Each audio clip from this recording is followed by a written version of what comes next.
Welcome back everyone to Grandma's Handbag. So glad you could join us. The not really improved Grandma's Handbag. Actually, it's just in a slightly different urban jungle location. Yes, back from having moved the collection, moved everything else, living out of cardboard boxes for the last 2 weeks, and it's still going. I'll bore you with that another day. Suffice to say that the record room isn't ready yet, so join us out here in the outdoors and the Sydney summer, and with Grandma's little helper. This one goes out to you, Jani at Grunge, Finland. We have Young Henrys and Foo Fighters, Foo Town. Foo Town, I think it's a play on the term Newtown, where the beer is brewed. Anyway, it's a true collaboration with Foo Fighters, and it is, I think, coming out because Foo Fighters might be touring here soon. Anyway, 4% wheat-based lager. We'll see how it goes.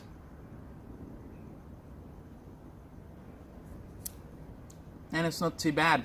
One of my favourite craft breweries, these guys. And, you know, it's 4%, relatively inoffensive. I think the word is smashable. That's what they're going for on this. Something you can slug back nice and easy. And I can't argue with them there. Alright. Housekeeping out of the way for the moment. What we've got here is an episode I'm piggybacking off the good vinyl professor James Griffiths, who did an episode around about 6 weeks ago or so now, labelled "Can the VC Show Every Tony Visconti Album?" And it got me thinking straight away, because there's always a producer whose name that pops up in mine, and as you've seen from the title, John Leckie. So, can the VC show every John Leckie production? Alright, what do you think? Are we up for this? I hope so. I've got a couple of videos, a couple of records I can show to start things off, but I think we can do it. A little bit of background on the producer. John Leckie was born 1949 in London, and he started out his recording career as a tape operator, more or less, at Abbey Road in 1970. So from that crucible of engineering and you know, production, masterful production that Abbey Road is renowned for, he sprang forth and, you know, worked his way up from the dog's body and the tape operator up through a balance engineer and a mixing engineer, and then finally into production.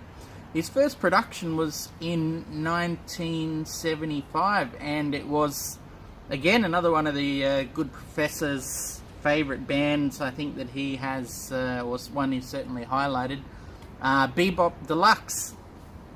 So that was his first production in 1975, and he is still producing today. The Levelers is his most recent one, I think, and that's coming out, if it's not already out, just this year. But along the way, there's been dozens of great classic albums, which I'll leave you guys to bring up, along with some of the more obscure ones. And I'll kick it off with a obscure one. First off, yes, it's a return of the Grail from the other week, Denim. Back in Denim. This is from 1992. It's a co-production, John Leckie and Brian O'Shaughnessy, Brian O'Shaughnessy. So, Denim, Lawrence Haywood, ex of Felt, and here we've got a proto-Britpop glam synth masterpiece. Just really, really well produced, and that sort of came right out at me the moment I first heard this on vinyl. Just made all the sense in the world. The typical quality that you're expecting from John Leckie, and he doesn't have a signature production style I could discern. Maybe if you guys think he does, let us know. But what I would say is that he's somewhat chameleonic, and I don't mean that in terms of chasing fashion or trends. He just seems to be able to adapt and work with whoever he's put to produce or co-produce with, and then also extract, you know, a really good sounding recording and know what to do with that recording, and you know, I would argue not over egg the pudding too much, because I think that can be a problem with some records and productions, that they can be overproduced. So yeah, just a commitment to quality, and I think that might even be borne out by his early days, his apprenticeship at EMI. I'll leave a link down below. This is going to have all the productions, co-productions. There's a Wikipedia link with all his production and even engineering credits. And I'll get back to the engineering credits in just a second with a little bonus question or a bit of fun if you want to. But as regards to productions, have a look at the links down below. Also have a look at the link to James's original Tony Visconti video for some more ideas on how this can work. And I'd love to see if we can get all of these records down. As a Brit and coming out of Abbey Road, he certainly did work predominantly, or does work predominantly, with British bands. It's not to say exclusively. Here's one incredible production with an American band, My Morning Jacket, Z, from 2005, and this is just a really, really well-produced album. Sounds beautiful, sounds like it could be a 70s audiophile album, and I think that was partly the reason why My Morning Jacket probably went to work with him, because this is the most Floydian, Pink Floyd influenced album in terms of sound that My Morning Jacket did, or have done to date. And you can just sort of tell that quality of production and emphasis on quality, sound quality is just littered throughout this. So yeah, not afraid to work across the spectrum. It doesn't matter, but at the same time is quite a lot of British bands. So I look forward to seeing what all of you guys bring up, and like I said before, as a bonus for the engineering or any other production, any other sorts of credits along those lines, I won't keep a note of the engineering and other credits, but it'd be great to see the records anyway. His first full engineering credit comes on Pink Floyd's Metal. So I'll see if I can show that there. There we go.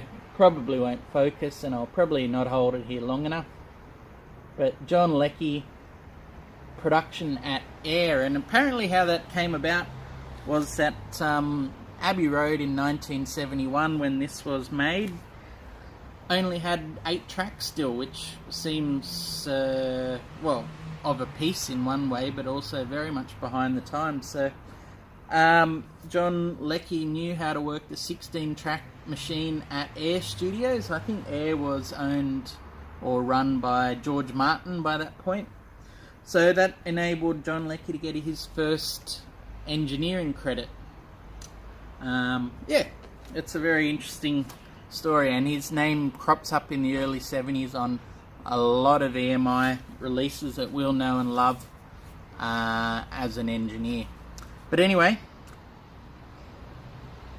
if you want to play along, and I'd love to see your videos, if you put that in the title, Can the VC Show Every John Leckie Album? No need to credit me. What I'll try and do is keep a spreadsheet to see what albums we can come up with, round this up in a few months' time or so to see where we're at. And in the meantime, I'll try and put a update somewhere where I'm able to, or maybe in a future video, where I'm able to just read off some of the folks that have contributed and joined in and have their own response videos. So hop to it, VC. Love what you guys do. Thanks for keeping me sane these past couple of weeks with all your videos. If I haven't seen you, I'm sorry, but I will get around to some more of your videos. And yeah, in the meantime, go forth, create, enjoy, and hopefully I'll see one of your response videos soon. Cheers, VC.